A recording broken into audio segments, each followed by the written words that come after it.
à tous et bienvenue pour cette séance numéro 8 du séminaire de la chaire de géopolitique du risque, technologie et incertitude.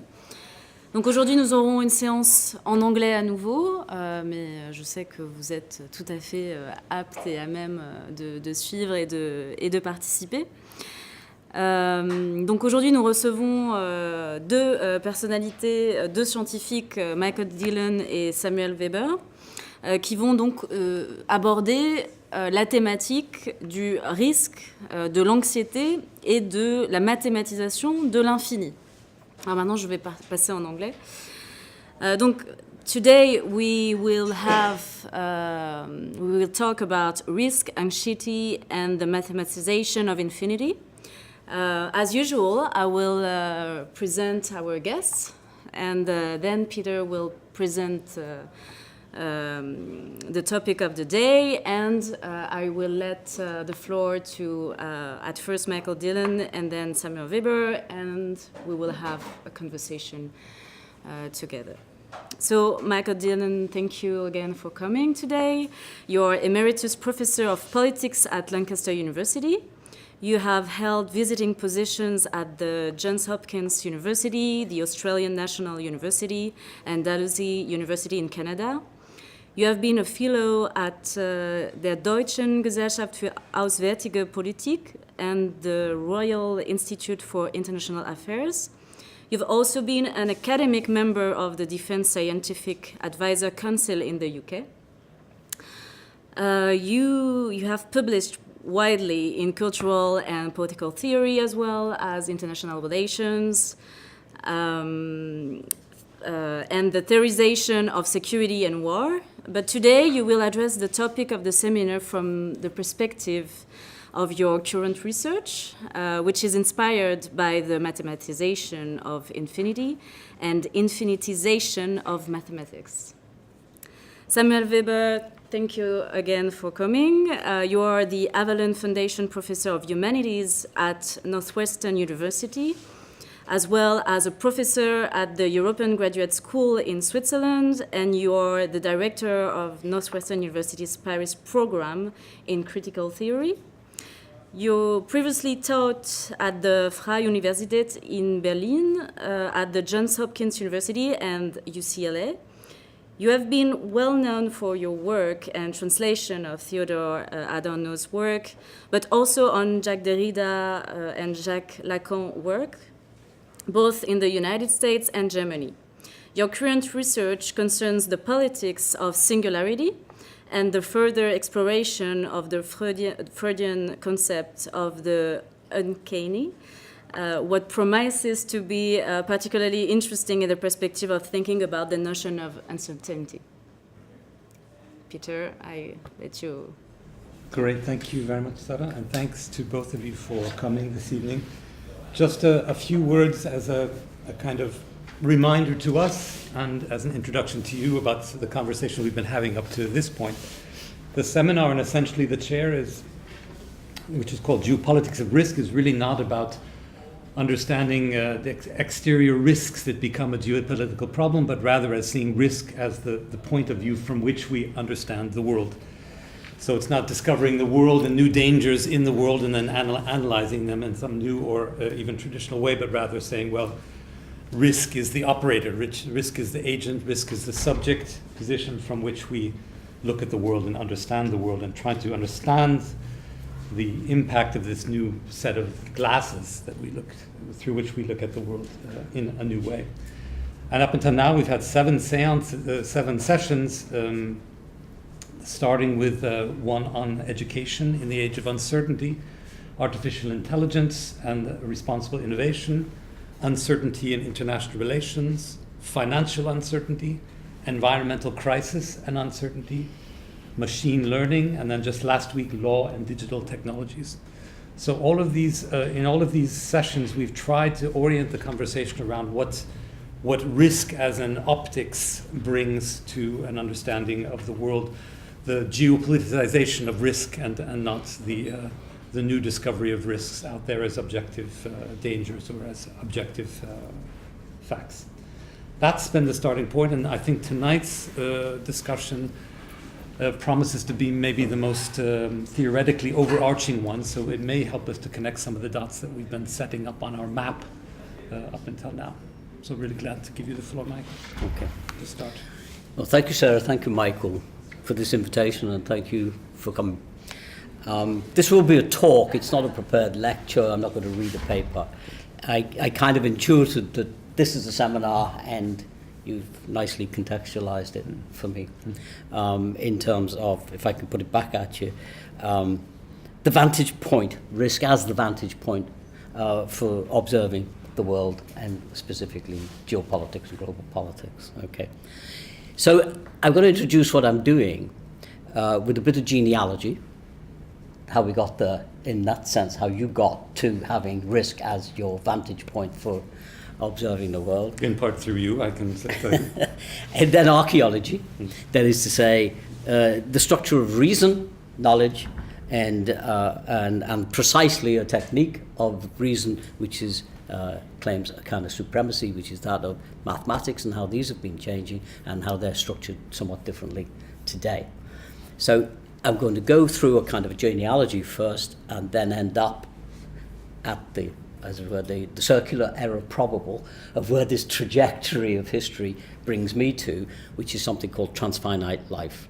So that's the work I'm doing at the moment, but I'll get to transfinite life in a moment. As Sarah said, my current project is making infinity count, a political analytic of transfinite life.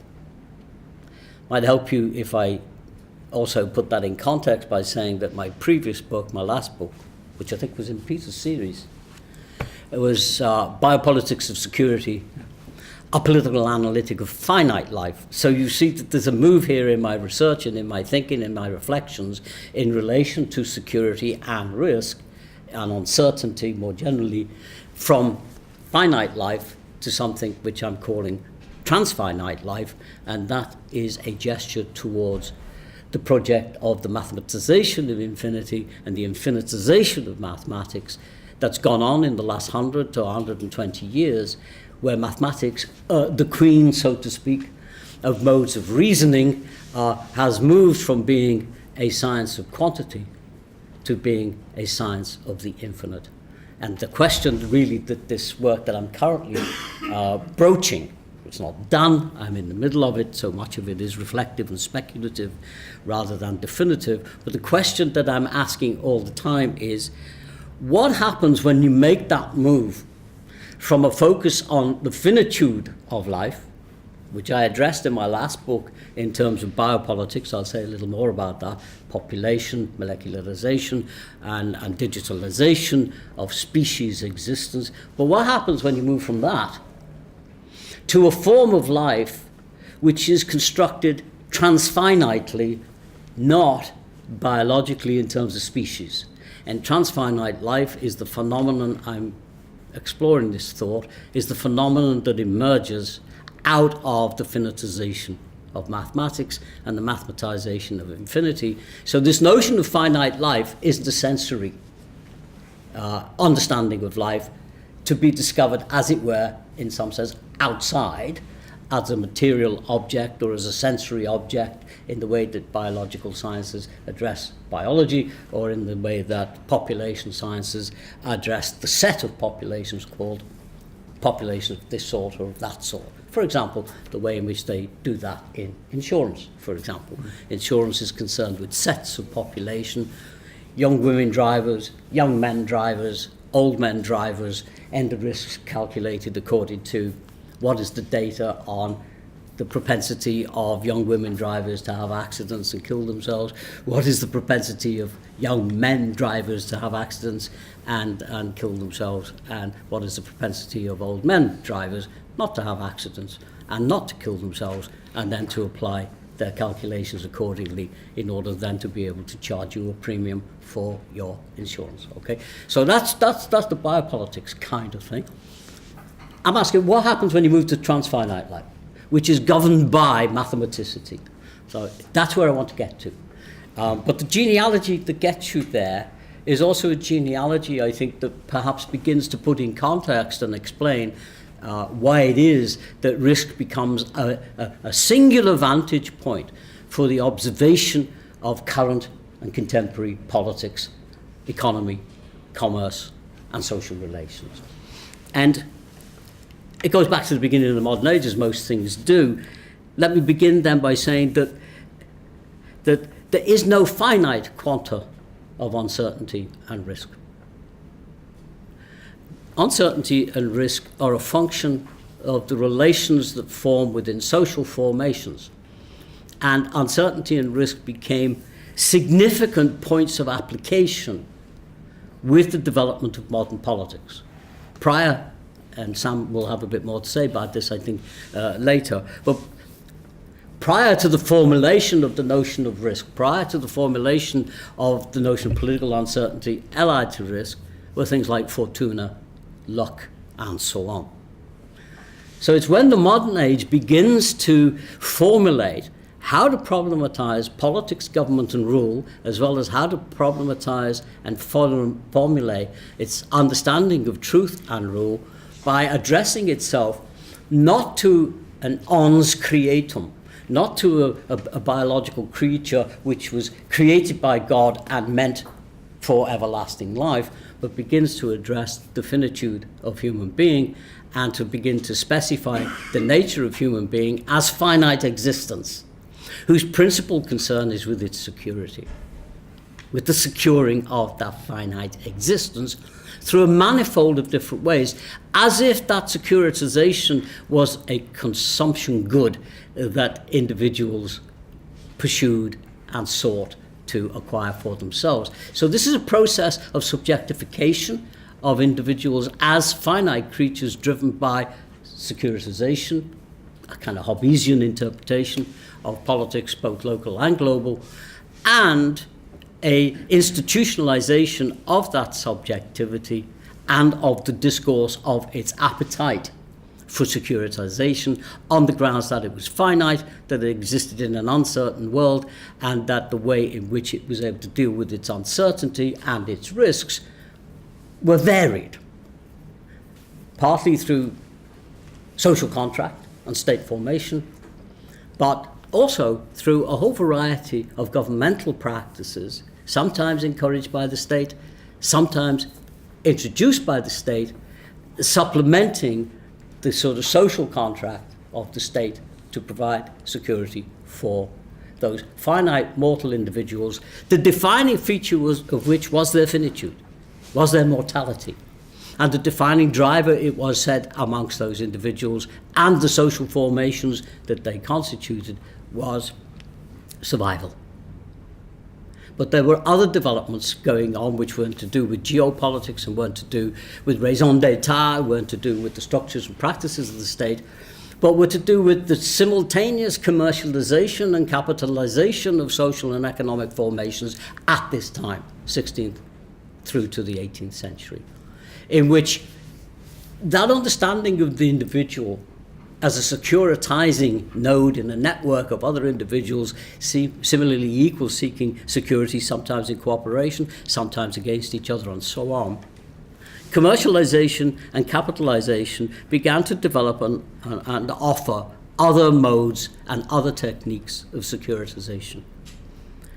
And I briefly mentioned insurance a moment ago, and I did that deliberately because one of the devices that was developed and premised, of course, upon the very notion of risk, and this is the introduction of risk as risk into European social formations in particular, began in about the 16th, 17th century with the introduction of insurance.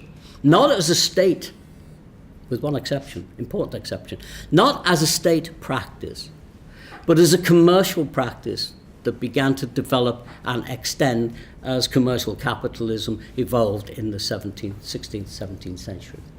There was one exception to that, and the exception was the way in which the Spanish Netherlands, in revolt against the Spanish crown, because the Spanish Netherlands were colonies, were territories of imperial Spain, revolted in the 17th century against their Spanish imperial overlords and sought to establish a republic, which they did.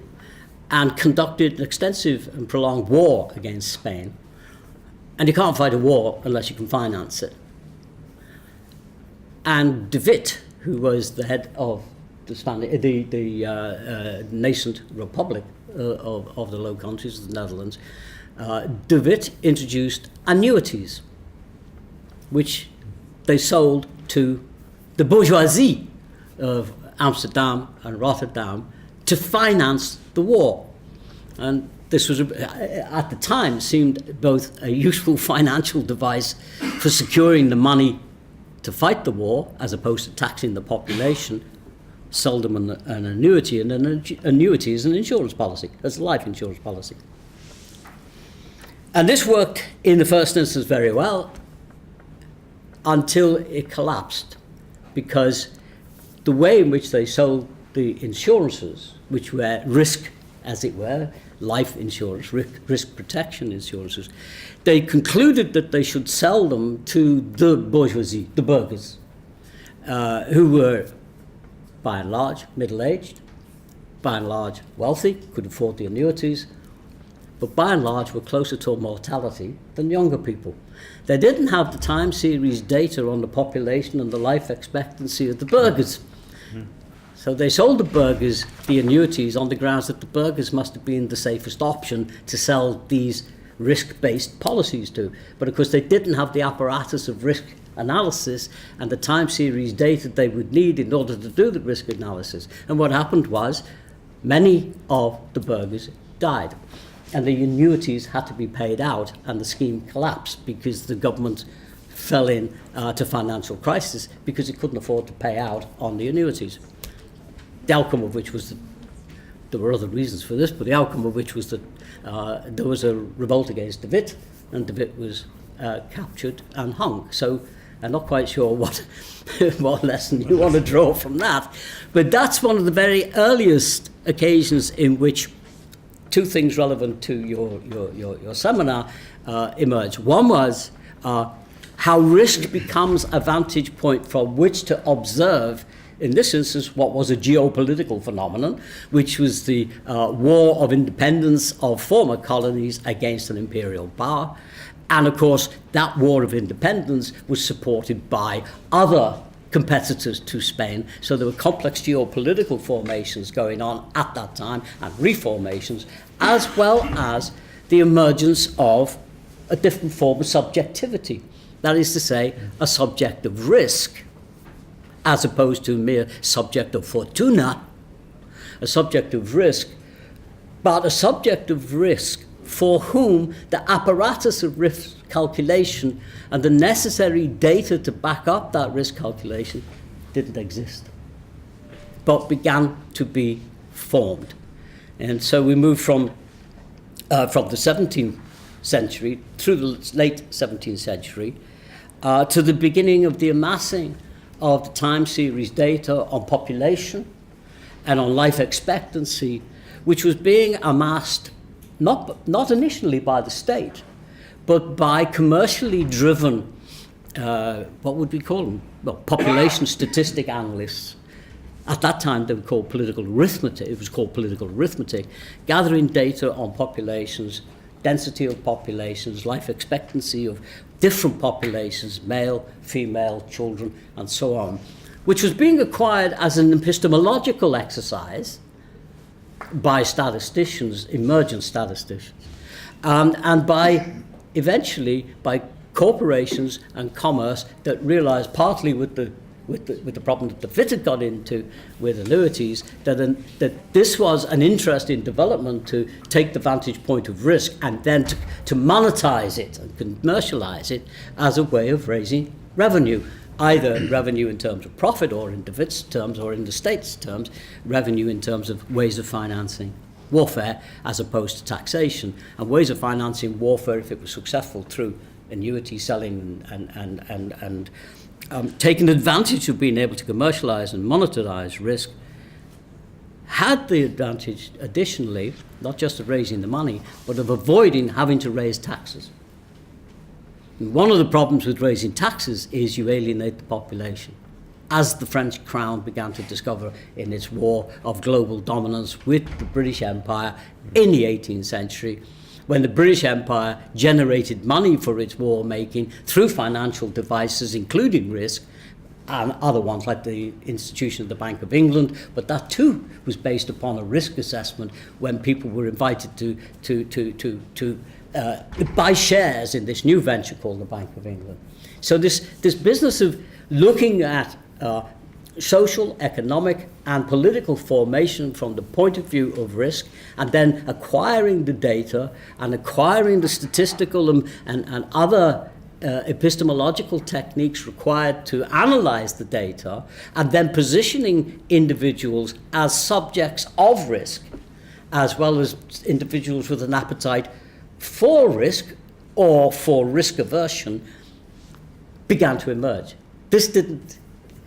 People weren't born risk averse, people weren't born seeking, as it were, to minimize their risk. This was a social formation that was characteristic of the modernization of European societies from the 17th century onwards. Okay, so, and it is deeply implicated in, of course, the development also of state formation and geopolitical competition and rivalry between states, partly to help govern and mobilize their populations, partly in order to give them data about the nature of their populations, because there's all sorts of reasons why sovereigns needed to know about their territories, the extent of their territories and the inhabitants of their territories, the productivity of those inhabitants, the distribution of those inhabitants across the territories, and the differentiation between different population groups, their profit, productivity,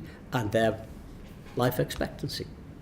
So that's the early period of modernization, in which the emergence of a risk vantage point and of an understanding of a subjective risk begins to develop in tandem with commercialization, capitalization, monetization, but also with geopoliticization, complex interrelationships between them.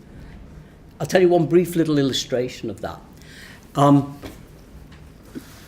The insurance business that I was referring to when I was talking about DeWitt is a life insurance. That's an annuity. But there was already a thriving insurance business that had been developed prior to that in terms of commercialization and the insuring of shipping. So shipping insurance was a very early form of insurance. They were called bottomery agreements. That is to say, it was the bottom of the ship that was insured. And it took a while before actuaries are the names of the people who do the calculations. They weren't called that at that time, but that's a refinement of what happened. It took a while, and this is an illustration of how the apparatus of risk analysis and risk calculation emerges and develops. It took a while for that to differentiate between the value of the ship and the value of the cargo. So what was being insured at first was the value of the ship. Later is the value of the ship and the cargo. And then the cargo becomes more valuable than the ship, particularly in the vast increase of trade and wealth associated with the importation of spices in particular into Europe, and particularly into the Netherlands, of nutmeg and so on, which were hugely valuable commodities, more valuable than gold. So you have to insure the cargo as well as the ship. And it turns out that the ship is less valuable because it can always be replaced than the cargo, which is highly valuable. And if you lost it, you were in trouble. Okay. Illustration. Huge insurance industry builds up around that in the 18th century, centered in London. I was going to make some half-comic remarks about how somebody from the United Kingdom at this stage in the politics of the United Kingdom should be invited to come and talk about uncertainty and risk. But I don't think I need to elaborate that point with you, but it is an interesting moment. Okay, let me go back to my illustration and then move on to a formation and reformation leading towards what I'm currently focused upon.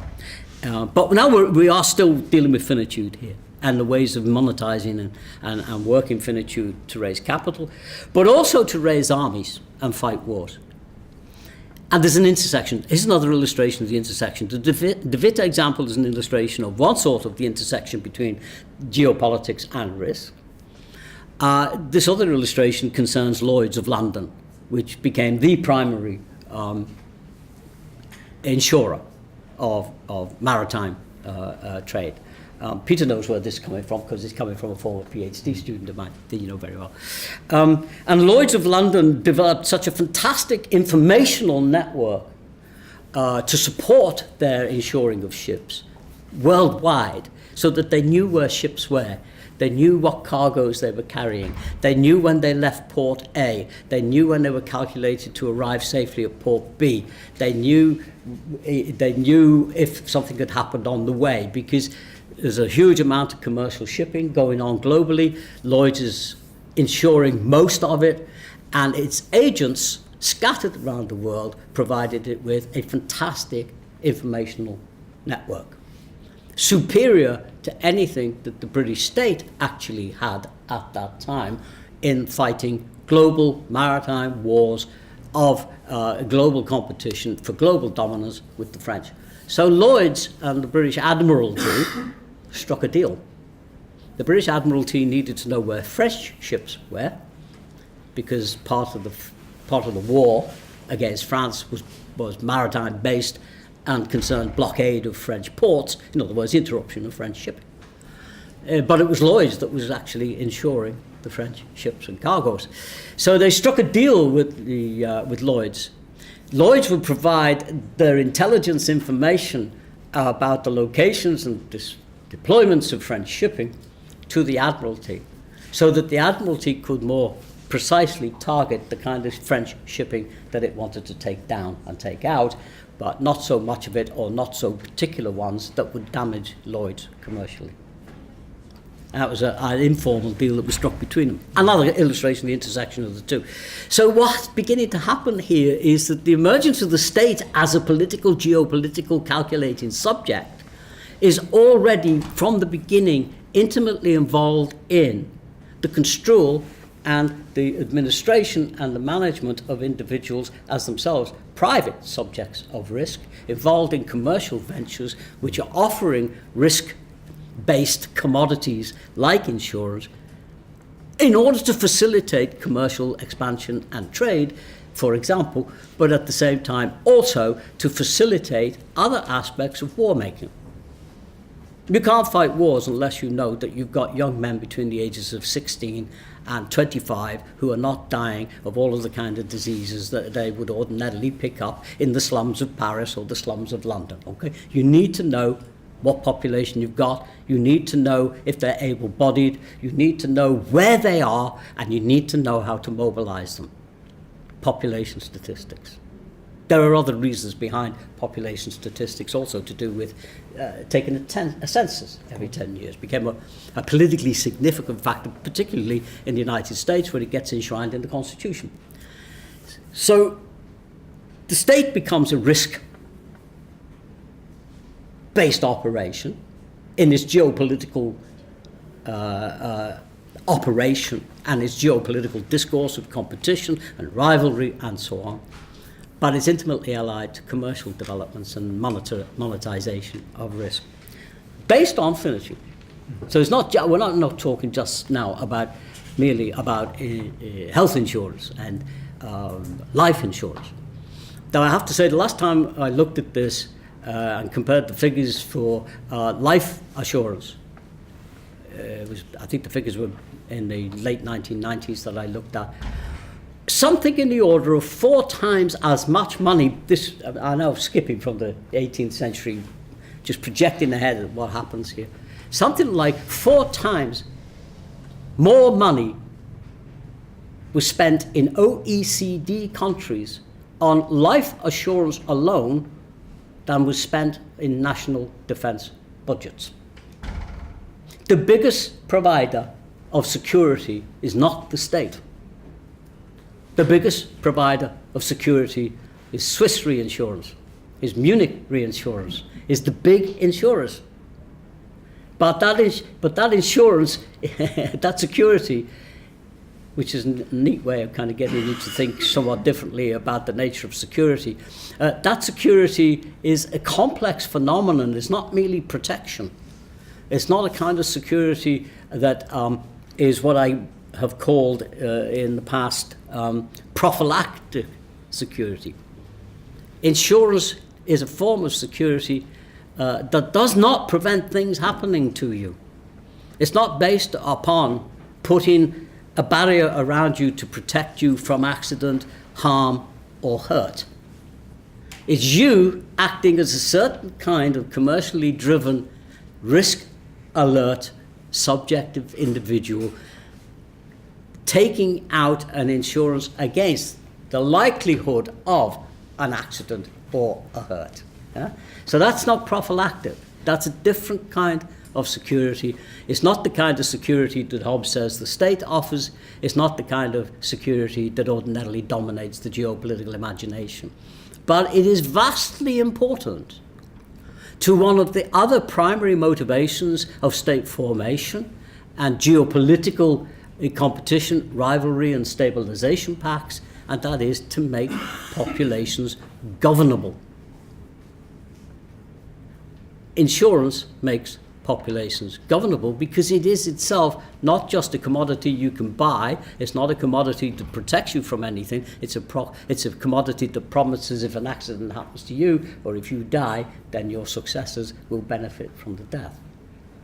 So it's a different kind of schema, and yet it generates huge wealth, and governments benefit from that wealth, partly through taxation, but partly through offering later their own forms of insurance, social insurance and so on. Okay. Well, the apparatus for that vantage point, as it were, the very infrastructure that allows that vantage point to become amenable to actors, largely takes place in the 18th and the 19th century. And on the one hand, it's what Ian Hacking calls the avalanche of statistics, when the political arithmetic of the 17th century, which is individuals interested in counting how many people have got venereal disease in Paris and how many people have got venereal disease in London, and then beginning to compare and contrast these statistics. A lot of that was done for the fun of it, so far as I could tell, and by people who were kind of interested in mathematics and then thought, oh, well, if they can compile these statistics, maybe they could sell the information to government and get something back. It's only a little bit later in the United Kingdom, I have to say, that moves on apace quite quickly.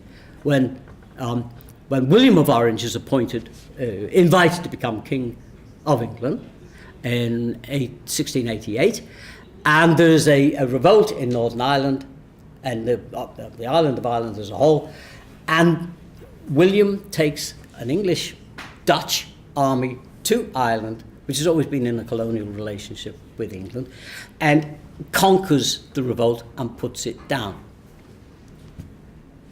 And then he asks government to go and find out what he's got.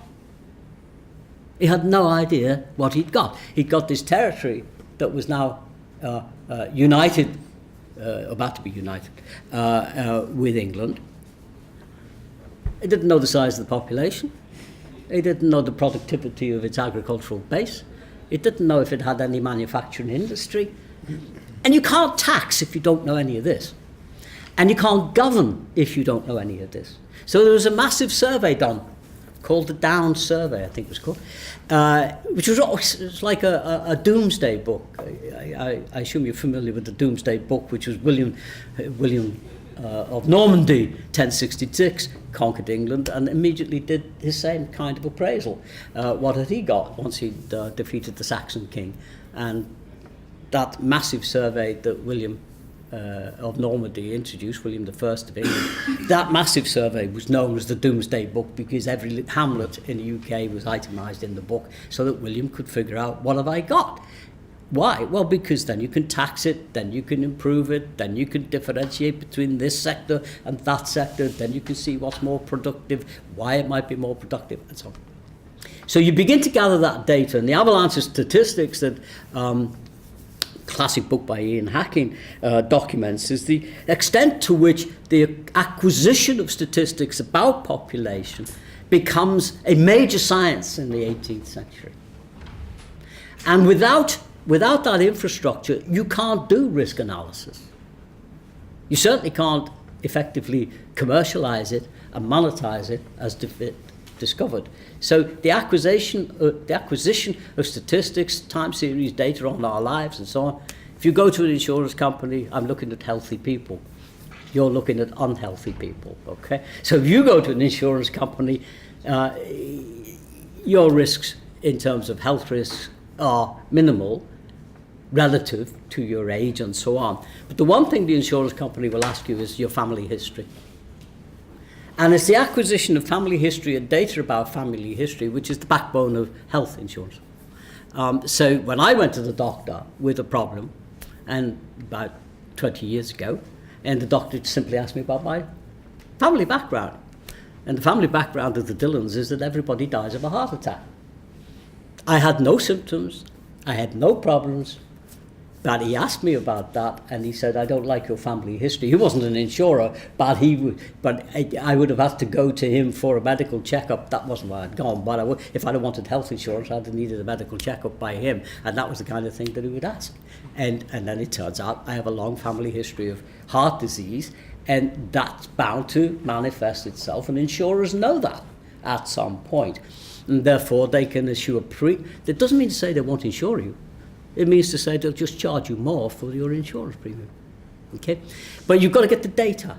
That's part of the Now that you've suggested that your vantage point was risk, I've got this image in my mind of somebody standing on top of a platform surveying the world from a risk point of view. I suppose what I'm describing is how that platform got built. Exactly. Yeah, and how that person is a certain kind of person that emerges at the same time as the platform is being raised. That is to say, somebody who views the world from this perspective. Yeah. We can't do it without that infrastructure. Yeah. Okay, so you've got to get the data, and that begins to get acquired. But when you've got the data, you need some mode of analysing it. So the second, as it were, leg of the platform. Sorry, I'm appropriating your image here, Peter. But the second leg of the platform is analysis. How do you analyse the data? Well, causal analysis doesn't do it. Causal analysis was the dominant mode of analysis, epistemological. Okay. Probability does it. And so you get the probability revolution of the 19th century, which wasn't, I'm not suggesting it was driven entirely by, though it was very largely financed by insurance companies and so on, but it's also driven by changes in the epistemology of science and so on and so forth. But you have to have a means of analysing the data, and the means you use to analyse the data is probability analysis. Okay, that begins earlier with Pascal and so on, but becomes a major transformation, in fact, of science. And I'm trying to remember the woman at the what's her name? It's fantastic work on the history of probability analysis. Poovy. Well, there is Poovy, yeah, and statistics, but it is also the doesn't come to me. Doesn't make any difference. But there's a vast literature on the history and emergence of probability analysis throughout the sciences. Throughout the sciences, but it's key to be able to make sense of statistics for the purposes of risk analysis, and governments begin to do that as well as commercial sectors. Okay, so final point before I get to the circular error probable. A circular error probable is the ballistic trajectory of a ballistic missile. So I fired off from the 17th century, and I'm about to land in the 21st century with transfinite politics. Okay, so I have to describe that history because it situates the way in which risk becomes a key feature of social formation, commercial formation, statal organization, and the governmental regulation of populations. This is well illustrated, again, by insurance. If you buy a motor car, you take out an insurance policy on the motor car. and you don't declare that you've had an accident previously in which you rode off a motor car or in which you had a bump with somebody else, you don't declare that, and you take out the insurance policy. And then you have an accident, and then you claim on the insurance policy. In no time at all, the insurer will say, but you didn't declare that you had an accident 5 years ago in which you had written off a car. So we're not going to pay you out on this insurance policy. Okay, that's it's the bad. It's what's the insurance term for that bad faith of? Bad faith? Hmm? It's bad faith. It is bad faith. Yeah, they have a particular mechanism for it. So what the insurer is doing in insisting that you make full declaration in relation to the policy that you're seeking from the insurer, what they're doing is regulating you and your behaviour. And it extends not just from the bad faith that might be involved in not making a declaration that you've already had an accident, but it will extend to things like your car is broken into and your laptop computer is stolen. The first thing the insurer will ask you is, did you lock the car? And if you didn't lock the car, they're not going to pay for the stealing of the laptop. Okay? It's regulating your behaviour. It's part of the insurential process, but it's regulating your behaviour. Well, actually, it is you self-regulating in virtue of being involved in this complex web of social commercial relations. Okay, the state does that too. So that's the statistical basis, the analytical basis takes time to be put in place and then to be sophisticated and determined. My last point here, before I get to the archaeology and I get to transfinite life, because I think that this is a big shift that's taking place, but I'm not quite sure how to describe the shift and how to pursue the question, but this is an opportunity for me to kind of put it out in front of myself, in front of an audience. Biopolitics is to do with finite entities. Transfinite politics is to do with something else. At the end of the 19th century, beginning of the 20th century, there was a revolution in mathematics, a profoundly important revolution for mathematics that has transformed mathematics from being a science of quantities into being a science of the infinite. Up to this point, we're dealing with finitude, very largely. If we ignore the hangover of salvational politics, of messianic politics and so on, if we ignore that for the moment, our politics are a complex palimpsestuous mixture of all sorts of different modes of power relations and are concentrated on the ones that relate to risk. But this is based on finitude. This is based on an understanding of the human and of social formations as being finite or potentially finite and preoccupied with their resilience and their continuity. Maths goes through this massive process, and maths, of course, is centrally involved in this. The science of quantities, the acquisition of statistics, the development of risk analysis through probability analysis and so on. But maths itself changes. And that's what I'm now curious about. I don't have a solution for this curiosity yet, but I think that this is currently, the beginning of the 21st century, where we are at a point of very significant social, economic, commercial and political change in regard to the way mathematics itself has been transformed by becoming a science of the infinite as opposed to mere science of quantity. As a science of the infinite, mathematics becomes something that it wasn't before. It's complicated evolution. It begins with a guy called Georg Cantor. I don't know if you know any of this history, but it's a history I think that we need to have interpolated into our descriptions of our current situation if we're to get some handle on our current situation. Cantor, classically, where the business of the finite and the infinite is concerned, you've got a whole history going back to Aristotle. Okay? And Aristotle, and this was the orthodoxy up until the late 19th century, Aristotle says you can have infinity as a potential. You can always add something.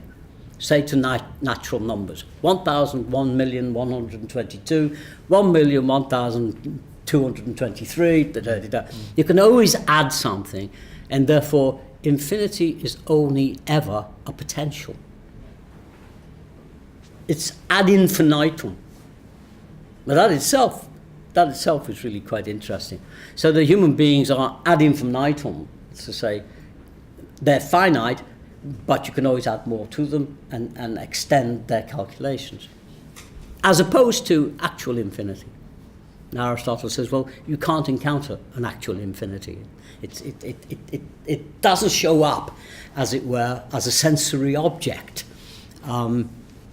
By the end of the 19th century, Gale countered through a variety of devices. Set theory, transfinite numbers, makes the claim, which is widely accepted but not universally accepted within mathematics, that you can give numbers to actual infinities. It's a complicated way in which he does it. I'm not really very competent to rehearse it. This is what I'm trying to learn at the minute, and I wish I could rehearse it. But if I rehearsed it for you, I suspect it would still be difficult for you to grasp, since it's difficult for me to grasp. It's not that I'm cleverer than you, it's just I'm a bit, 1.5 years down the line trying to find out what's going on here. But anyway, what he does is he does a maneuver with natural numbers and makes the argument that, first of all, what he's counting are sets. Now, a set is like what an insurer does with population. There is no principle of formation integral to the set. So you don't say that the set exists out there in the world. The set is just a collection of individual objects that you decide to count as a set. Okay? So mathematics is about counting sets, not just individual numbers. And then the second move he makes is to say that at some point, and it's called diagonalization, I won't bore you with that, but at some point in terms of the diagonalization of natural numbers, you get to the point where he says, I think this is a sleight of hand, so I'll just say what he says. You get to the limit of natural numbers, where you don't add one more, or at least you don't add one more natural number. There's a set of natural numbers, and it's limited. I think there's a sleight of hand going on there, but that's me having to deal with the technicalities of making infinity count. So in the first instance, something's happened to making infinity count. It's mathematic, and mathematics, Cantor says, you get to the end of the natural number line. After that, the next number is an infinity, an actual infinity, and we'll give it a number. And he invents a symbol for that number, and it's alpha null. And then the next number after that would be alpha 2, and so on. So you have a system of enumeration and a symbolism of enumeration which goes beyond finite calculation and claims to be able to measure through inferential logic different degrees of infinity. So you might think, well, this is deeply counterintuitive, okay? Mm-hmm. And there are all sorts of paradoxes, aporias, and difficulties with it. It causes a huge explosion of debate in the first 20 years of the 20th century. There's a lot of controversy about it, which I'm deeply involved in exploring, but it's not directly of interest, I think, because it's the Cantorians who seem to have won out in terms of having their understanding of the ability to calculate infinite numbers as well as finite numbers, to such an extent that mathematics then becomes a science of the infinite, of calculation of actual infinities, is what they call them. But you have to understand that these actual infinities are not sensory objects. Part of the archaeology of this move, that is to say, you can see the Foucauldian influence in this. The genealogy is, how did we come to be here? And the archaeology is, what are the structures, epistemologically, what are the structures of understanding and analysis that are operating here? And the primary one is that mathematics takes leave of sensory objects. Actual infinities are mathematical objects, and they are mathematical objects as a consequence of analysis, not a relation to a sensory object. So when we talk about actual infinities, you have to understand that, first of all, it's not any kind of object. I think you can't understand that either in the sense that Heidegger talks about a thing. You're talking about something that is produced through inferential logic and the use of transfinite numbers. That becomes mathematical orthodoxy in the 20th century. And mathematicians don't argue for it, and they don't calculate towards it, a little bit like your point about risk. It's the vantage point from which they consider all forms of calculation. So the transfinite mathematics now is the cutting edge of pure mathematics, and I'm trying to find out, how does it get applied? I haven't found anybody to tell me, a mathematician yet, how it gets applied, and I think it's because it's a bit like asking a fish what it thinks of water. I ask a mathematician, how do you apply transfinite mathematics? And that's just like saying, how do you do maths to them? It's what they do. It's the milieu within which they function. And it's the milieu which gives them their mathematical subjectivity now. Okay, what's the relevance of this? So I paid no attention whatsoever to timing. No problem, it's a joy. Okay. So my question is, this is a description of the world, and I want to know how it's applied back to the world. And I think that's where my interest intersects with the seminar here. That is to say, how does this impact upon, for example, risk calculation? For example, how does it impact upon the use of computerization to do those kind of mathematical calculations?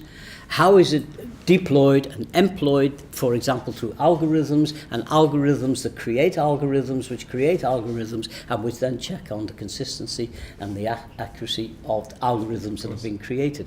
Yeah, in a recursive loop. I think that's where it's located.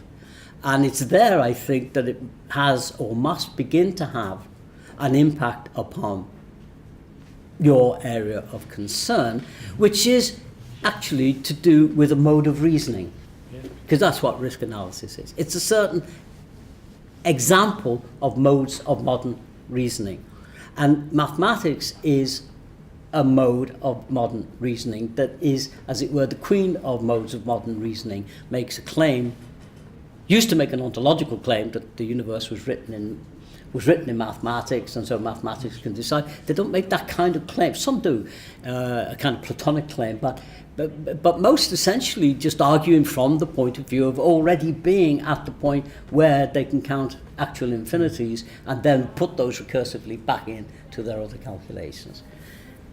I'm concerned with what happens then. I think there are two areas that most interest me about that, and I don't quite know how this then relates back to risk, but I'll end on this point. We'll sort it out. Yeah. Thank you so much, Mick. I've got a few questions burning my lips, but I think we'll go right to Sam. Okay. Carry on. Thank you. In listening to Mick, I realized that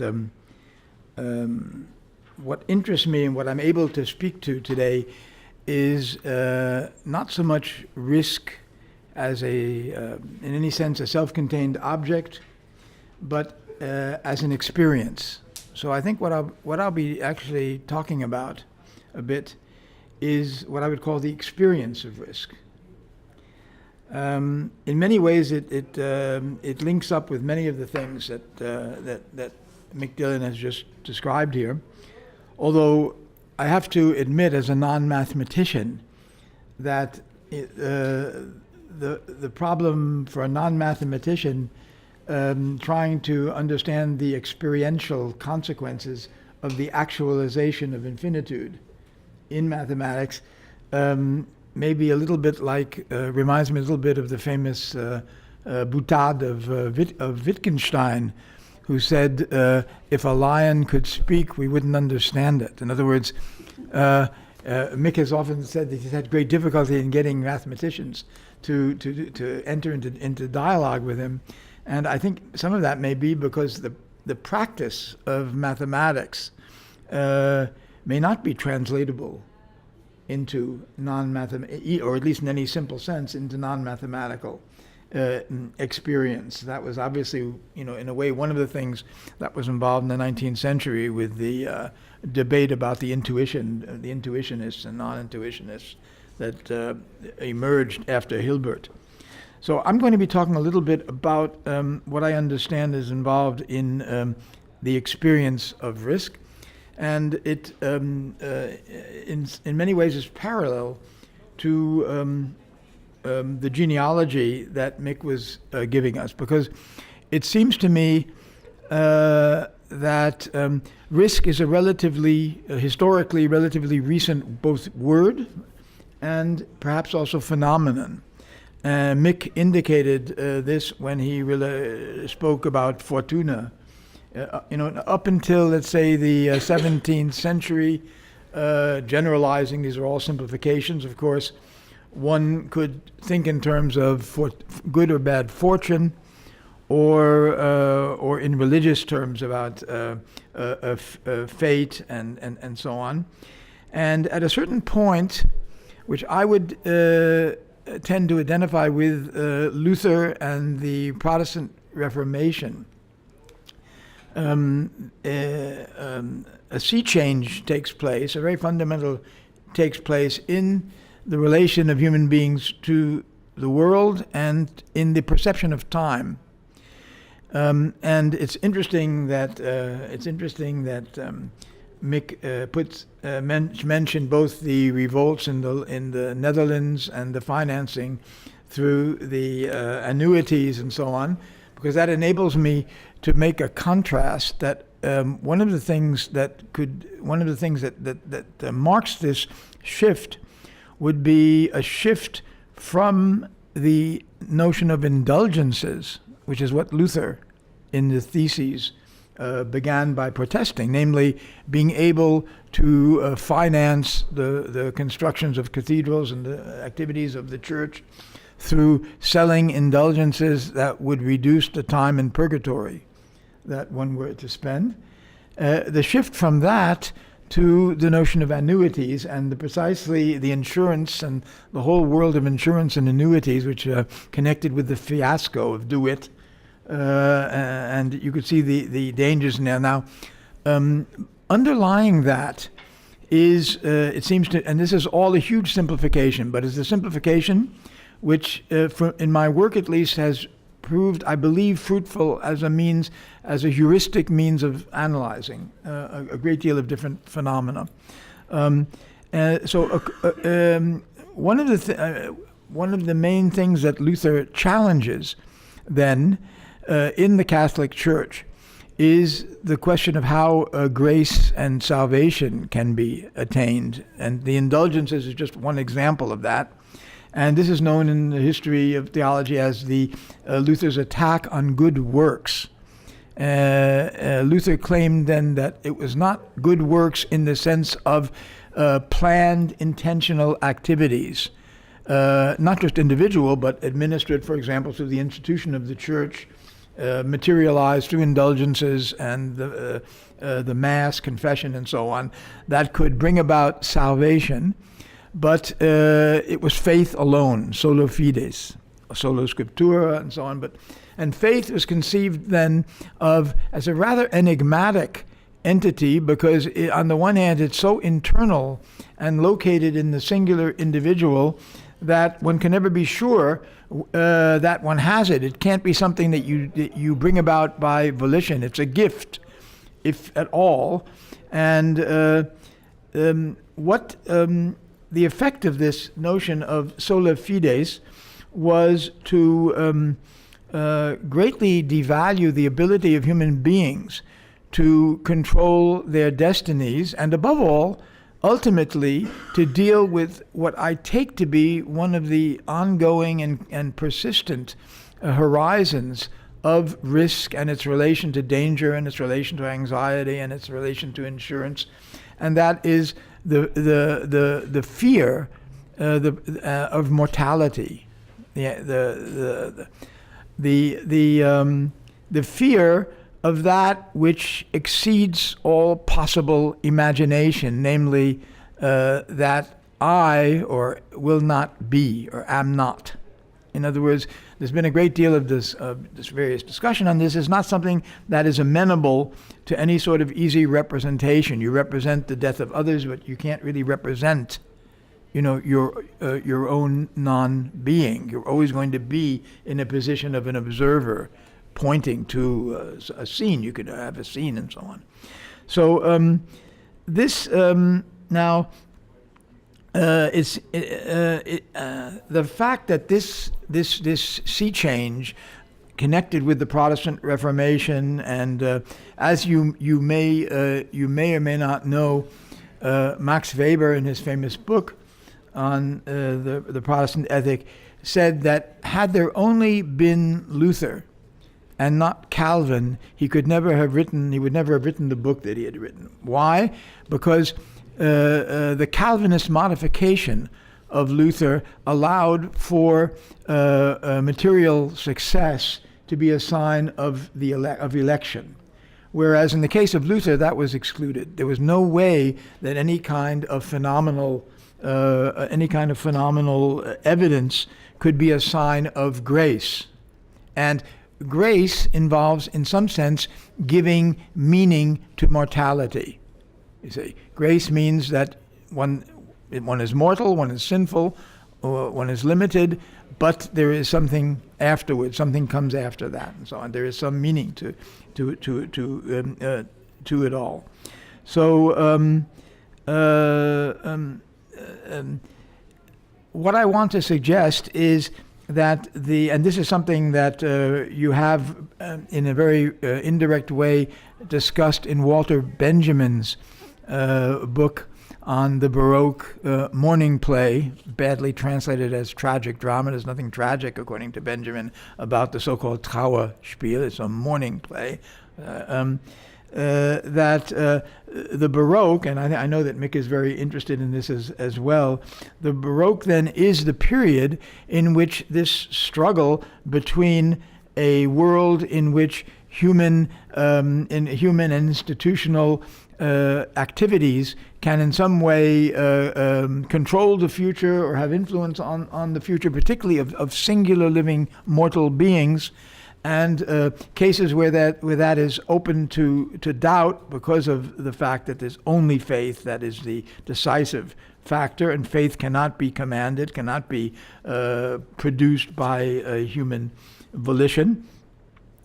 That this goes together precisely with all the concrete political and economic developments of the economy, of politics, of the sovereign nation state as a partial successor to the universal, a church claiming to be universal, but a very problematic successor because the nation state is finite, is limited.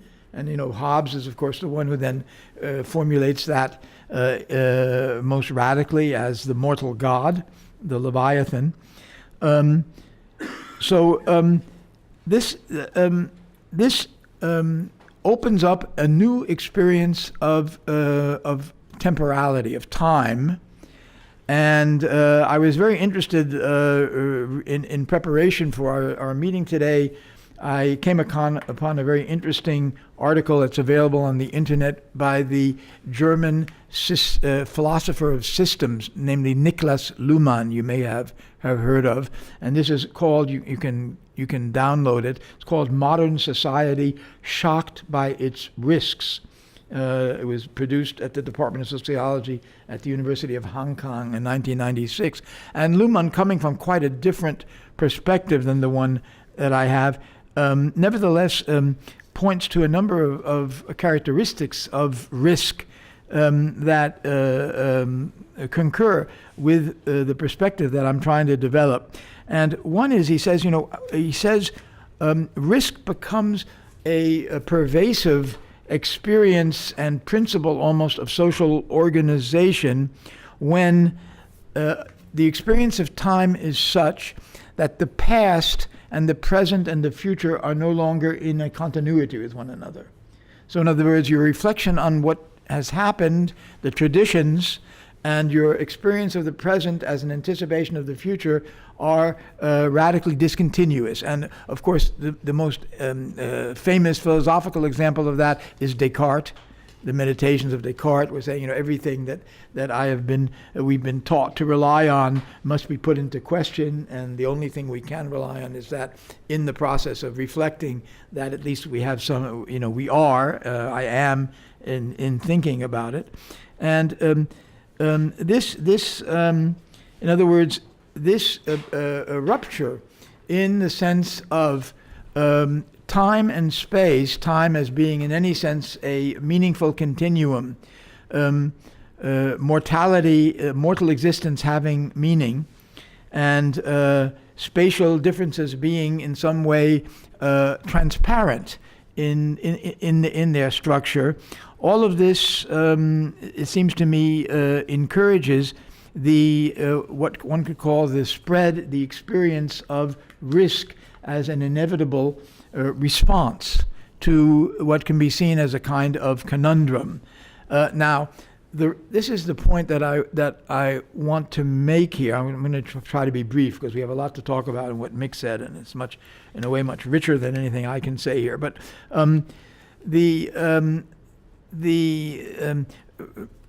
risk is defined.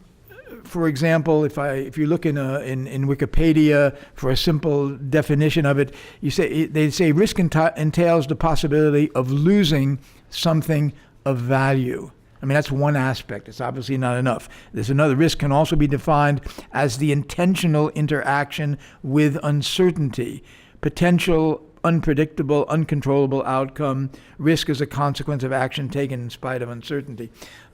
What I want to suggest is, and this is very much influenced by my reading of Walter Benjamin's interpretation of the Baroque, which I take to be a microcosm of his interpretation of modernity, that the challenge, that the quandary that the Protestant Reformation through Luther suggests is how to reconcile a notion of the self, of the subject,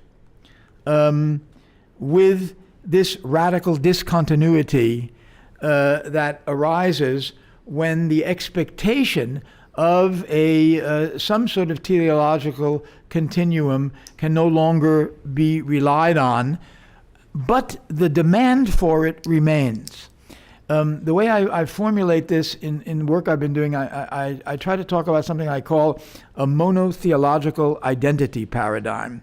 And the reason, the upshot of what my approach to this question and many others is that the fact that we are considered to be living in what's called a secular period since the 17th century at least, if not before, should not blind us to the fact that a very, very powerful theological tradition lives on in this secular tradition and sediments itself in our notion of what a subject and what a self is. That a self implies a continuity over past, present, and future.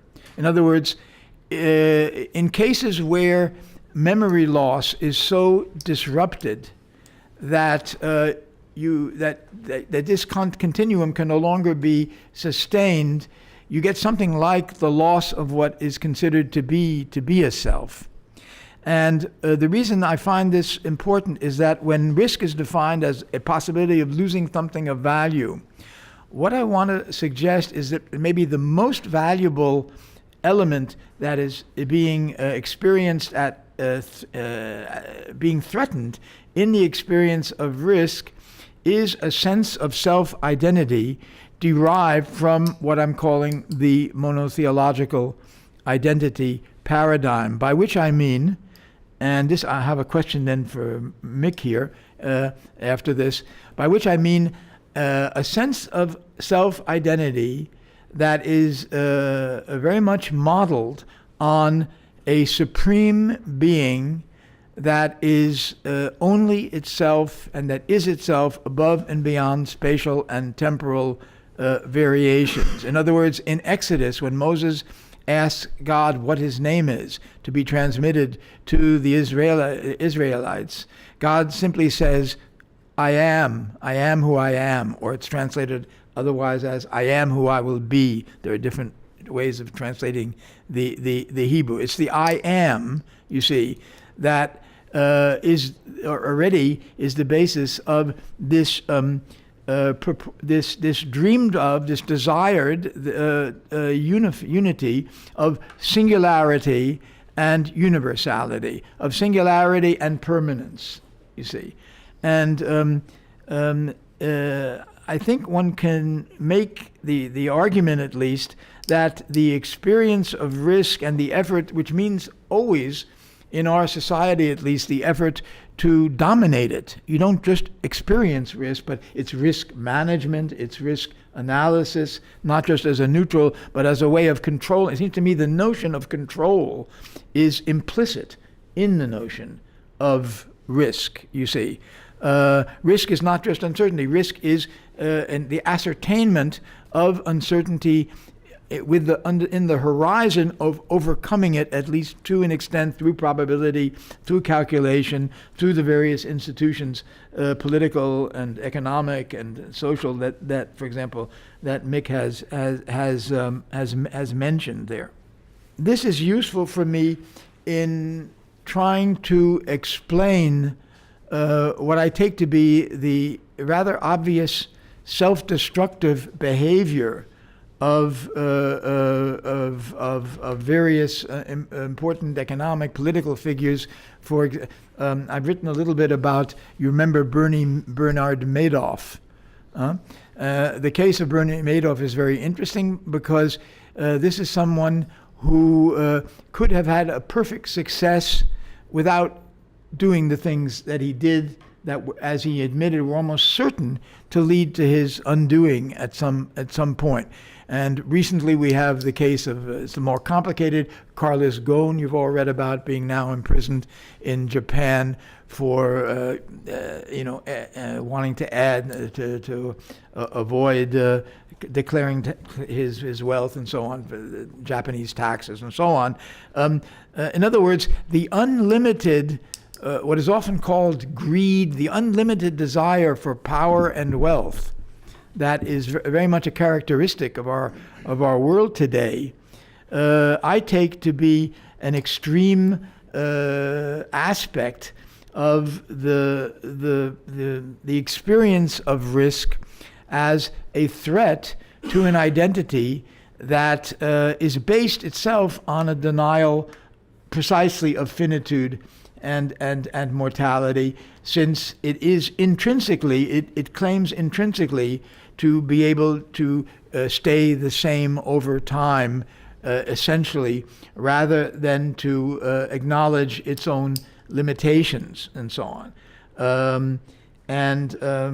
I think that, for example, the process of militarization can be viewed, and the intersection of militarization and economization could also be viewed from this perspective.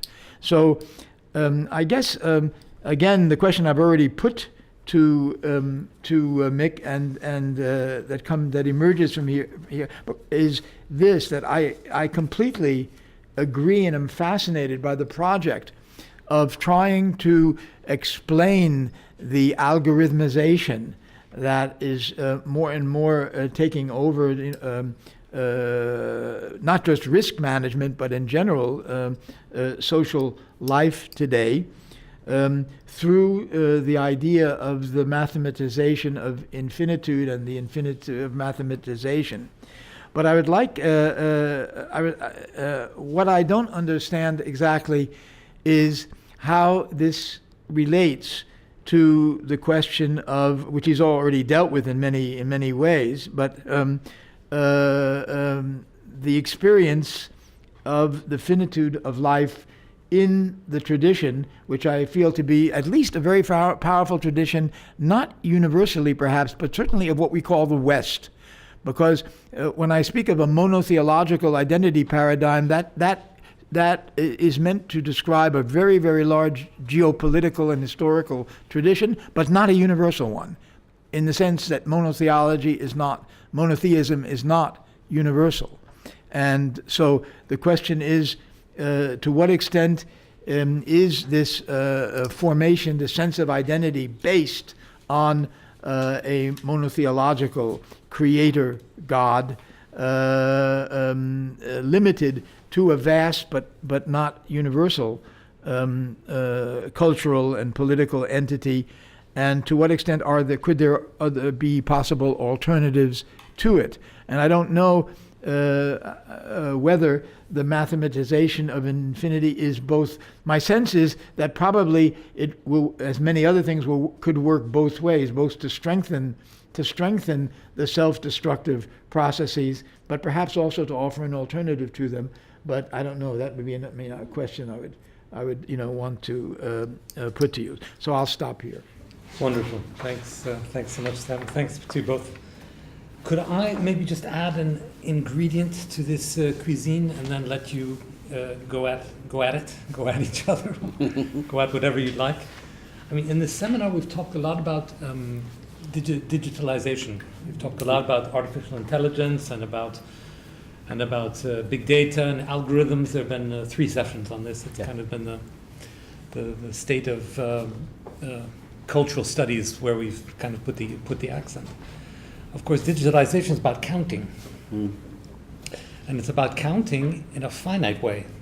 It's about, to in many ways, translating our non-digital, non-numeric, non-countable human experiences and human capacities into countable entities so that they can be processed through digital technology, through computers and through algorithms. This is nothing new, I'm telling you.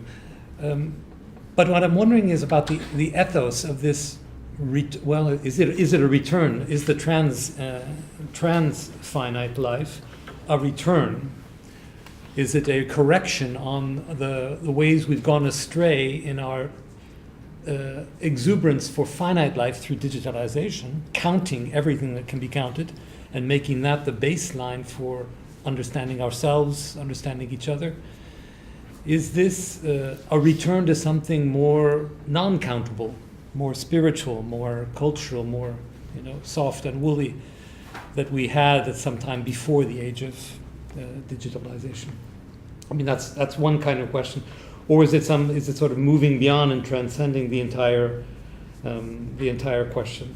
So that's the first thing that comes to mind. Are we rediscovering a humanity in the transfinite, the one that we've sacrificed in the name of numeric efficiency, and is this kind of a nostalgia even?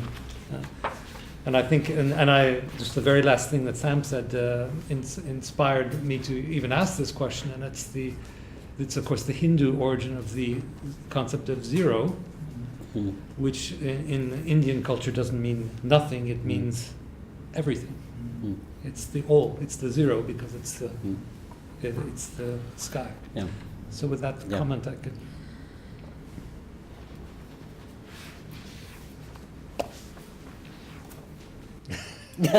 Shall I start? Sure. Shall I? Okay. Well, your question, Sam's presentation, and then your question kind of nicely provide the intersection at which I'm at. I see. Okay. So my reply would be to try to carry a little bit further what I think the implications of the transfinitude that I'm talking about, and it's not my term. It's Cantor's. It's Cantor's term. Yeah. Although adding life to it is my move. But it's not just my move. I stole it from a Jewish theologian, but with his permission, because I think it works. Okay. Let me go back then to your vantage point of risk.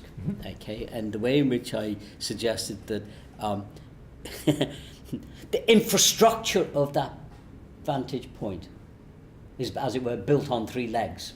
One is the notion of a subject of risk, these legs not pre-existing the constitution. Okay, the subject of risk. The second was the data required for risk analysis, and the third leg was the data analysis by which the data itself is counted, or not merely counted but computed, which is to say to go beyond the counting for the purposes of computer analysis. Okay. So then I'd have to say, this is rather like doing a PhD. You're trying to figure out what your problematic is, and then how to get it into some sort of order, so as you can continue with the exploration. So this is enormously helpful to me at the same time to say that, well, the infinitization of mathematics, and I'll come to the religious point as well in a moment. The infinitization of mathematics. My suspicion, this is how I proceed. Okay, so this is like a research agenda rather than an answer. This is how I've got to, I would have to proceed with this project if it didn't have more sense and go and do something else. It has to impact on the formation of the subject. It has to impact upon the data, and it has to impact upon the analysis. Okay, I think it is impacting on both subject formation, the data that is being acquired, data mining, data sets. That I hadn't realised until quite recently, of course, that data sets must be a direct reference to set theory. So the data is acquired and counted in terms of sets. But that might be a way in which I go ask a data engineer about whether or not they use transfinite mathematics. But there can't be a coincidence of data sets or sets. Okay, and that's just a recent kind of epiphany I've had. See how slowly and how kind of clunkily you proceed with this investigation. Okay, so it must impact on the subject formation, and it must impact on the data collection of data, and it must impact upon how you analyze it. Now, I think, but this is intuition, as Sam knows. My guess is it impacts on all three of those in many ways that remain to be part of the research project, as it were. But you have to have some clues to where this research project is going to take you, so as to get into this stuff and then be able to get out of it with something coherent. The clue is Ariadne's thread. Ariadne gives her hero, I've forgotten who he was, a clue, that is to say a hem of a loose thread of her tunic, and that clue is how he's able to get in to the maze, kill the Minotaur, and then find his way back out again. So that's what a clue is. And I need some kind of clue here. Okay. So the clue I think I've got at the minute is automatization. I think the impact, the infinitization of mathematics and the mathematization of infinity, and I'm making a huge kind of jump here, has to be something that is directly related to the automatization of reason, which was Leibniz's dream in the 17th century, that mathematics could help the automatization of reason. And the automatization of reason was to be welcomed because, of course, the subject of reason was distinctly unreliable. That's you and me. And one way in which reason, as it were, could both mobilize and advance the subject of reason, while also restraining the capacity of the subject of reason to be unreasonable and irrational, is to automate the reasoning. It's not exactly the algorithmic fantasy. We set in motion the machines. We don't even have to intervene subjectively. Yeah, and I think that's where it gets its. I think that's where, at the minute, this is my clue. It's a kind of a hazard that I've got. That's where I might find it having impact and purchase in the automatization that goes on specifically through algorithmicization. Yeah.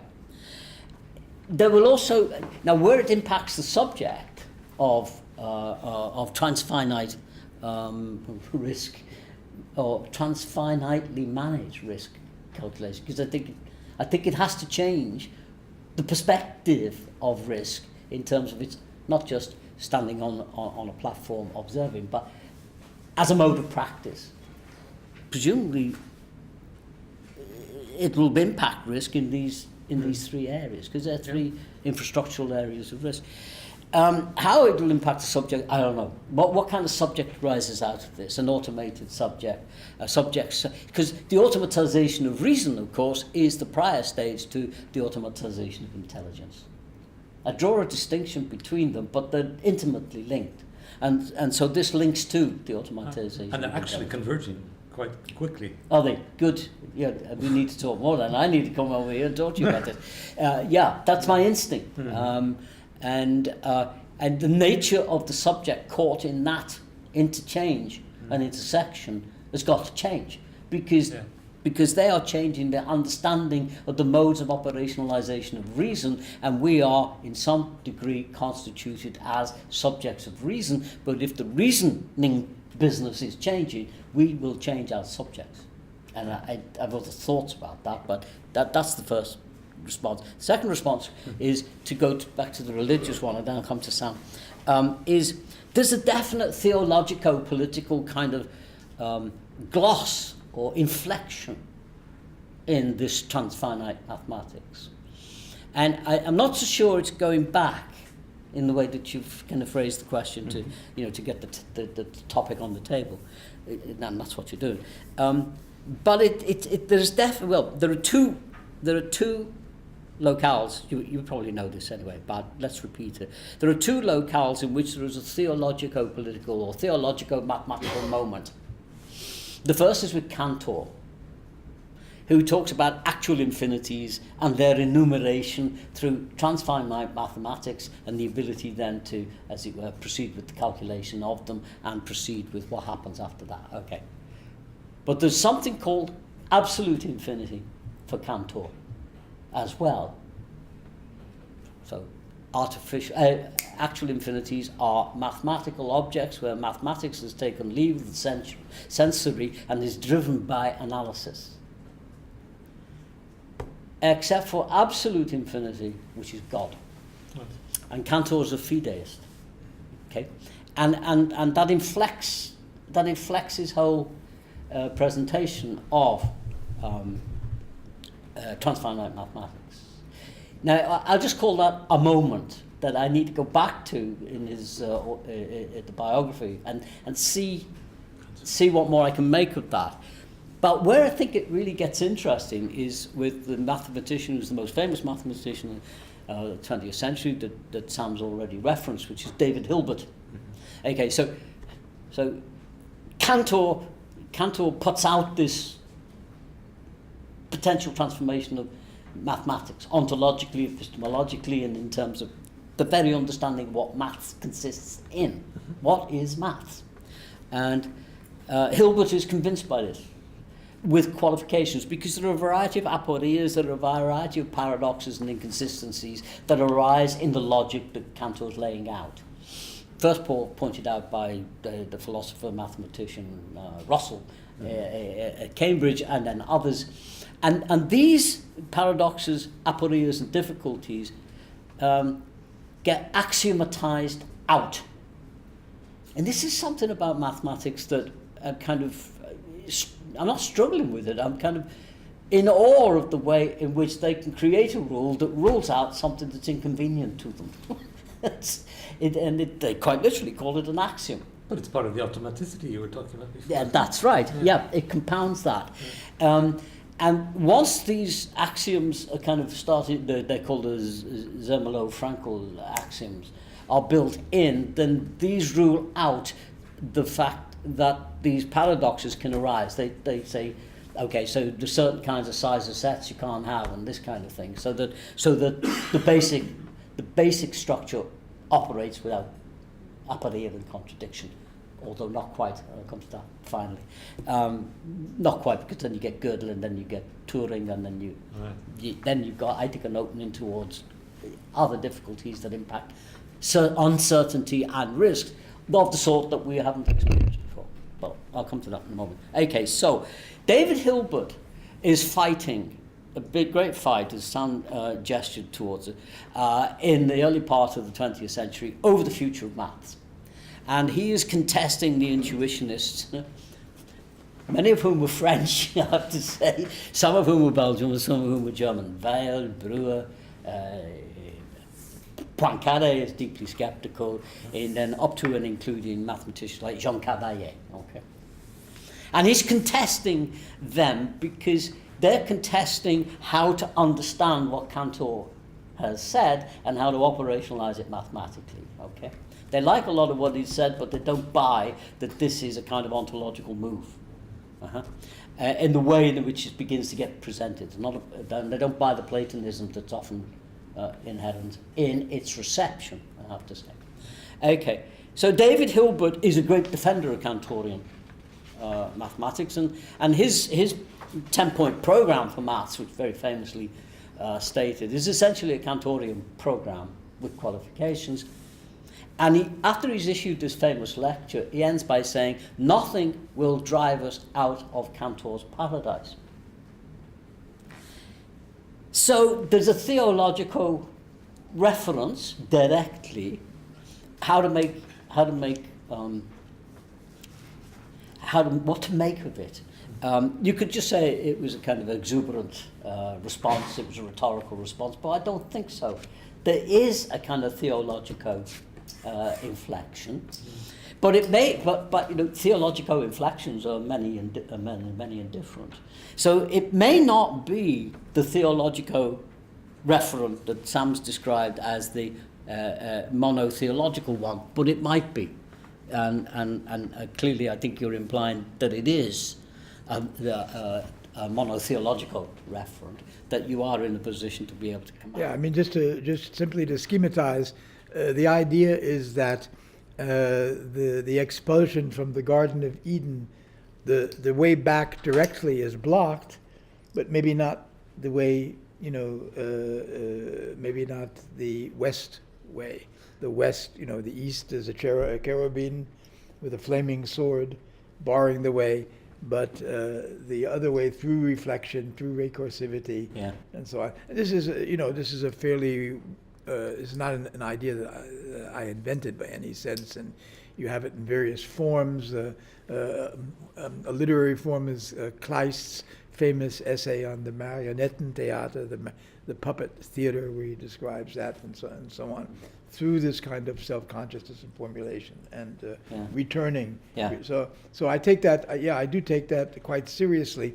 At the same time, it seems as if. And this is where risk it becomes very relevant. Risk, which implies, as I suggested, seems to me, to imply always the effort to overcome it, to control it, to master it, both recognizes the barrier, aims at its overcoming, and yet may produce an activity that is reproduces the dilemma rather than attaining the solution. You see, that would be a kind of empirical, suggestion. Yeah. But that it just underlined the difference that's taken place there. Yes. This is not a return to the promise of everlasting life. It's the promise of transfinite life, and I think there's a difference. Sure. The threat is not that of damnation, but of losing control. So I think you're right, that the promise is the promise of control, and the promise of control to be acquired via the automatization of reason. That's, you see where I'm driving down. I don't know if I'll finally get to that thesis, or if I want to pursue that, if I want to kind of run that thesis. But at the minute, that's part of the clue I've got in terms of pursuing this, that something like this might be going on in relation to what has to be the transformation of uncertainty and risk in a context where the vast computational powers of analysis and the vast data acquisition powers of surveillance ally to a transformation in the subject of surveillance and of risk in ways that are bringing about a fundamental reproblematization and reformation of the field of formation of uncertainty and risk and control that we're in the midst of. This is taking place. Yeah. I mean, Sam, you who know the 19th century well, isn't this part of the ethos of the Romantics, especially the Germans, this idea of control? You had, thinking of this opposition in Hegel between good infinity and bad infinity, where bad infinity is the sum of all things, essentially, and good infinity is the negation of that and the endless recounting. Where you had in the bad infinity, you had a desire to control, to be able to count forever and control the rules and manage the count. Right. And giving that up is a kind of surrender, which is almost spiritual. Giving up that control is giving yourself over to infinity. Well, I think this is, strikes me as the tension, the conflict even, that I think you're getting at when you're talking about the automation of processes and the algorithm. Because, again, going back to the Romantics, what they were very fascinated, in part afraid of, was the idea of an automaton that had no identity. In other words, it was purely repetitive and so on. That was purely, this goes on all the way to, I mean, in a more positive form, Walter Benjamin's interpretation of the new technologies as reproductive without an origin and so on. And this was something that was something that was both feared and in some way admired in coming out of German Romanticism and so on. It seems to me to raise the important issue, can one think of something like risk without precisely appealing to that third leg or the first leg, the one that is a self-same subject, the self-identity of a subject, and in particular, in the world we live in, an instance of appropriation. In other words, can the notion of risk and the danger and the loss of control and the effort to establish control, and can all the mechanisms of securitization, can they be separated in our world at least from the desire to appropriate, to reappropriate? When you have risk being in part defined as the possibility of losing something of value, this notion of loss presupposes that you have something. You have something to lose. If you have nothing to lose, then there's no risk. And so it's only when either you feel that you have something to lose and you're trying to either to retain it or to recover it or to aggrandize it, and so on, that the danger, one of the dangers at least associated with risk, seems to emerge. So the same thing with securing. We talked about that in the defense. The idea of being etymologically, it comes from the idea of being free of care, carefree, secura. And so what is the care here? What is that one wants to eliminate? It seems to me this is often, I mean, if we're talking about the world in which we live, we don't have processes that are functioning entirely in an automated fashion, because there's always an element of constraint that pushes them in the direction of producing value that can be appropriated, and appropriated by individuals. And so on, and this is part of our of the world, individuals, states, and so on, and it produces phenomena like growing inequality, growing tensions within and between countries, and all the various phenomena that we are experiencing here. So it's the question of appropriation of the proper of the subject of property that strikes me as still an unanswered question. I don't know how you would, or the question could be phrased: is there something in the processes of algorithmization and automation that that profoundly challenges and this very traditional structure of an appropriative subject that seems to be institutionally still, stronger than ever in the world we live. Yeah.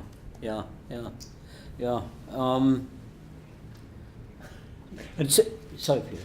No, I could just add on to that, and that you have the floor. And very again, like you said yourself, very European, very Western. The idea of value as something you have, you possess. Yeah. Property is in a sort of Lockean tradition is something you possess and have a right to possess, and something then you can lose, and that is the basis of insecurity or risk. And part of your possession of it is something connected to the way in which you cultivate and develop it. Yeah. Yeah. Yeah. Yeah. Yeah. The floor is, by the way, open. I know these are very complex yeah. matters, but you're welcome to jump in if you like. Yes, is there any questions? Comments?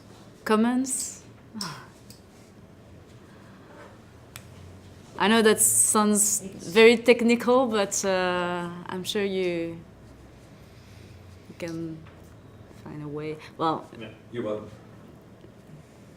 okay, so maybe we'll try to include myself in the conversation.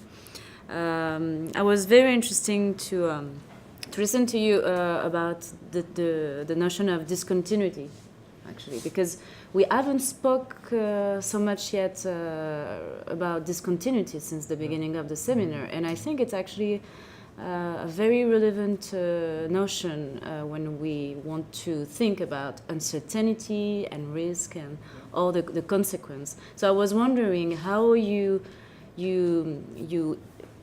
imagine, you place this term, this specific term in the idea of thinking uncertainty regarding risk. Is there, because I have the feeling that it's basically when risk merge with uncertainty, we have discontinuity. So I would like to have your thought. That's true. It's interesting, in the article that I referenced here by Luhmann, he talks very little, it is about a modern society shocked by its risks. It's a very pessimistic article which ends with a very stoical sort of profession of faith. Not at all, unconvincing, unfortunately. But and one of the things instead of talking of a great deal about calculation, he links the emergence of risk to decision, the fact of decision, and this both makes sense to me, and it also raises the question of the relation of decision to calculation. The reason that the way he's linking risk to decision is this: if you have a sense of a continuity, a direction, a coherence in temporal processes, then the relation between past, present, and future can be mediated, and you can do what philosophy until Kant basically emphasizes, which is you can organize your life in terms of judgment. Judgment is where you have general concepts that have been developed and which enable you to assimilate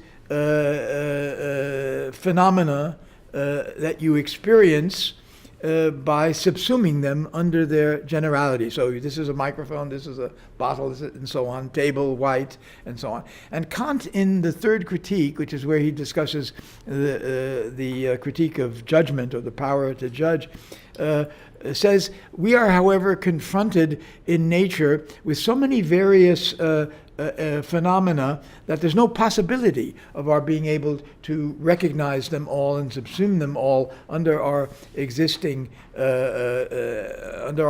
concepts. And he raises the question: is there a general rule by which we move from this confrontation with new, odd, singular phenomena and our existing knowledge, and so on? And that's where his notion of taste, aesthetic judgment, comes in, which is a very complicated and contradictory. He develops a notion of what he calls reflective judgment, which is not an objective judgment, but is a kind of heuristic device that the mind gives to itself in trying to not capitulate before the singular event by seeing it as either beautiful or sublime, and so on. But I think that what Kant is describing there, which is a sense of heterogeneity and in our experience that no existing concepts can hope to cover, it also marks a shift from the idea of judgment, which could be understood as deductively having universals that enable us to govern our action in a reliable way because the future is subsumable under it, to a sense of contingency in which you not only have to judge, but you have to decide. And deciding is not the same as judging. Deciding can be based on judgment, but is not a purely cognitive act. It's precisely where existing cognition is not extensive enough to enable us to make a certain judgment. And here's where you also can get into probability and calculations and so on. But what's interesting then is that you then have, I believe, in the sort of the one aspect of the history of the 19th century, the notion of the decision becoming more and more important, above all in Kierkegaard, where he says a decision is a moment of madness. The exception is what is more important than the rule. Going right up to Carl Schmitt, who then tries to make the decision a basis for his theological politics. He says sovereignty is the ability to decide the state of exception. And so on. What does that mean concretely? It's and Derrida then picking up also and trying to problematize this notion of of decision. Decision, you see, is very different from judgment because decision implies action. It leads on the basis of a decision you act or you don't act. But the problem then is that a decision is always going to involve risk because it is by definition not simply a judgment, not simply the projection of the past onto the future, but the acknowledgement that the future is sufficiently variegated so as not to be able to be controlled by such projections. So Luhmann in his discussion here puts a great deal of emphasis on the way in which risk actually makes decision into a kind of organizing principle of modern society, and he sees this in an extremely pessimistic way because he said what his argument is that there is no institution in society capable of making decisions that would not impact on other systems, subsystems of society. He takes issue with Habermas there, and he says that decisions is a form of events forced on society on a society that has to renounce the sense of natural links between its past and future. You see, so decision making becomes then in a sense now. When we're talking about decision making, we are talking about something that is increasingly influenced through algorithmic. In fact, it's almost there are arguments and books that are written that it's the algorithms that are largely making the decisions. For us. So the question is the algorithm making a decision? Is the algorithm reintroducing a non-human controlled, but nevertheless very traditional notion of a repetition of identities that would try to reduce the heterogeneity and diversity of the future by imposing a certain sameness. For example, profiling. I mean, if you go onto Amazon and they're immediately telling you, you don't tell me what you want, I tell you what you want on the basis of the profile I've been in, the algorithms have been, and this is universal, by the way. This is also the way elections are manipulated, this question of manipulations of elections through data and so on. You establish patterns, and so, but all of this isn't, my question is whether all of this isn't still a form of imposing a certain form of identity and precise. It's not that human beings don't have the choice. You can decide yes or no up to a point, whether you accept Amazon or any of the other thing. But the point is that your future is being determined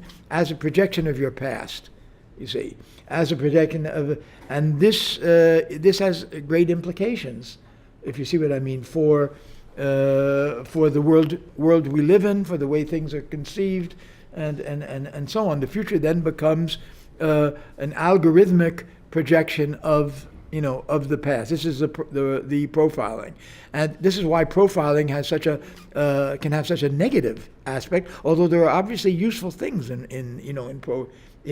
profiling, pattern recognition, et cetera, et cetera. So the question here in our context, and particularly in what Mick has been saying, is what is the role of the algorithmic automation of decision making here, which is, and of course, the reason why the Amazon and others is not an accidental example is that Amazon is not just profiling for the sake of profiling, but for very specific appropriative causes. They want you to consume certain things, and they're telling you what it is you desire to consume in the hope that you will then, et cetera. So this is sort of an example of one use of profiling in order to strengthen an appropriative process that reduces perhaps the possibility of transformation and of change. I don't know. That's my question, at least. Yeah. I think we have to leave it with that question. I'm just watching the time. Except if there's questions. Yeah? Your reflection made me think of my reading of Jacques Ellul in The Technological Bluff, when he says that we arrive at such a level of complexity in techniques that it is impossible to take decision without asking an algorithm or statistics or things like that. Mm-hmm. And so he argues that it is impossible now to step back and to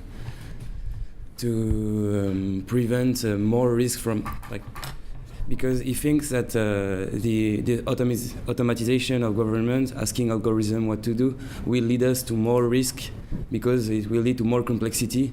And so he said that we are basically doomed by that, and there is no way back. And I would like to have you. Well, it's ambiguous for me, this argument, because the argument, I can sympathize to a great deal with it, but the question is whether it doesn't presuppose some fixed essence that you would have that would be an alternative to the repetition that are being imposed on you. And of course, there should be alternatives, but the question is whether all identity is not a function of repetition and of different types of repetitions, if you see what I mean.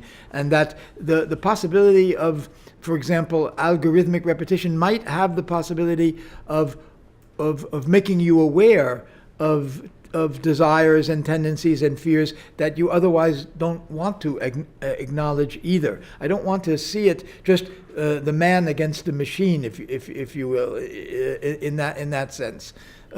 Because the human has always been, to some extent, I think, a function of this type of repetition, based on an ultimate self-identity, and that I want to also call into question, if you see what I mean. So I think the critical element should be taken seriously. But the alternative to it may not be simply to a free choice or something spontaneous. There, I'm a little bit too Freudian to be confident about that. Briefly, just to come back and gloss a couple of the points that Sam has made. In relation to identity, I'd add the gloss that.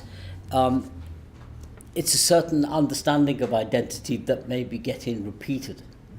And whether this, I hadn't even thought, at first I was finding it difficult to follow the point, but that was because I was thinking of identity in a certain way. Okay. So if human being is in its identity understood to be fungible, manageable stuff, capable of resilience to failures in their decision making in order to be able to carry on making decisions, yes. That's what it repeats. And to the extent that is our ethos, as it were, a cultural phenomenon, that's what it seeks to repeat. But it automates it, and so the automatization process is clear to me now. It impinges on decision making. It's the decision that gets automated. Hence the algorithms, because the rules make the decisions. Final point would be to say that I would want to situate these questions and these issues at the centre of a discussion, which we don't have time for. You'll be pleased to now to realise at 7:30. Next time, yes. Yeah, but to situate them in relation to government. Okay, because this is where they seem to me to get political traction of a sort that most interests me. Because put it very simply, is this transformation and is this equipment and is this shift in the mode of reasoning something that governs us, which of course it does, but it also poses the problem of how we govern it. So I'd like to situate this within the context of the government of transfinite life, which is, it seems to me, on its way to automatization, artificial intelligence, and so on. And that profoundly bears, for me anyway, as a political issue on the question of government. And I mean that both in terms of a traditional understanding of government, which is to do with sovereigns and states and legislation, but of course much more interesting for my purposes is the Foucauldian understanding of government, which is the business of regulation, administration, calculation, and the subjection of populations and other entities to modes of calculation, which renders them receptive to being governed, which is how I thought of the identity question. Is the subject to be governed has to be amenable to the mode of governance. Otherwise, it's resistant, or it just doesn't fit. It's orthogonal. So this won't get purchased unless it has a subject which recognises that it's being governed and that it is participating in that government. And that's the change in the notion of the subjectivity involved. Well, thank you so much. I wish,